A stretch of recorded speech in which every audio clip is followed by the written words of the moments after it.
Самат жаным, таң ат тұра ғой. Қайырлы таң жаным. Қайырлы таң. Көфеге арнап тәтті пісірдім. Рахмет қымбаттым. Тамаша. Ас болсын.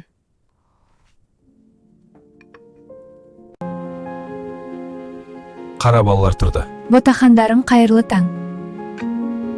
Ая, мен бір психолог тауып қойдым. Шынымен керек пе? Иә, мен сенің жақсы болғаныңды қалаймын. Жарайды, барсақ барайық. Ертең барамыз, уайымдама, әрқашан қасыңнан табыламын. Сәлеметсіз бе, мен Саматпын, телефонда сөйлескен едік. Қош келдіңіздер, отырыңыздар. Сіздерді не мазалап жүр? Жоқ, бәрі жақсы. Тек соңғы кезде шаршап жүрмін. Егер қарсы болмасаңыздар, мен Аямен жеке сөйлессем бола ма? Иә, әрине. Ая, сізді не мазалап жүр? Білмеймін.